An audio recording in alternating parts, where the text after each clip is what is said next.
লাইফে first time আমি cake ডেকোরেশনের ভিডিও শ্যুট করছি। আজকে বানিয়েছিলাম চকলেট কেক। এটা একটা গিফট কেক ছিল। আমার বেবির সঙ্গে এক বাচ্চা, পাশের ফ্ল্যাটের এক বাচ্চা খেলে।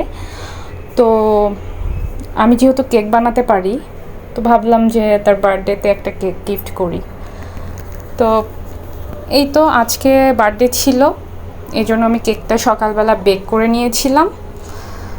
বেক করার পর রেখে দিয়েছিলাম, পরে কেকটা ডেকোরেশন শুরু করেছি। চকলেট কেক তো খুবই মজার কেক, সবাই চকলেট কেক খেতে পছন্দ করে, আর বাচ্চারা তো আরও বেশি। তো এই তো দেখতে পাচ্ছেন আমি স্লাইস করে কেটে নিয়ে আমি এখানে চকলেট যে গানাশ বলে যেটাকে, আসলে এটা গানাশ আমি দিইনি, সুগার সিরাপে চকলেটটা দিয়ে মেল্ট করে নিয়েছি, এতে টেস্টটা ভালোই আসে। তো সব কিছু এক এক করে আমি সুগার সিরাপগুলো দিয়ে দিলাম। দেওয়ার পরে স্টেপ বাই স্টেপ ক্রিম লাগিয়ে নিলাম। নেওয়ার পরে ক্রাম কোটিং করে নিয়েছি আমি ফার্স্টে।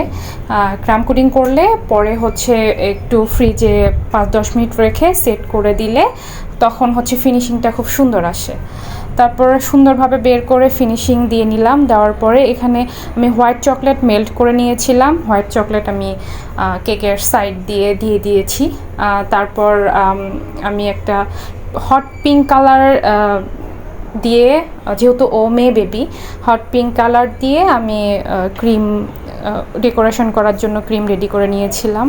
তারপর এই তো কেকের উপরে এক এক করে ফ্লাওয়ারগুলো আমি দিয়ে দিচ্ছি সুন্দর করে, যতটা সুন্দর করা যায়। আসলে কাউকে গিফট করলে ভয় লাগে, আসলে সে পছন্দ করবে কি না, তার ফ্যামিলি পছন্দ করবে কি না, টেস্ট কেমন হবে না হবে। আমি তো শখ করে কেক বানাই, এটা তো আমার বিজনেস না।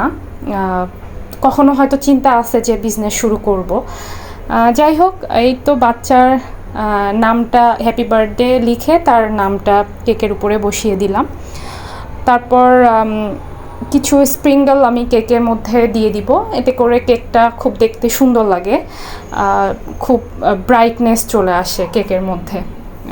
তো আমি কিছু স্প্রিঙ্গল দিয়ে দিব কেকের মধ্যে, সাইড দিয়ে একটু বড়গুলো দিয়ে দিব, আর মাঝখানে ছোট ছোট স্প্রিঙ্গল দিয়ে দিব।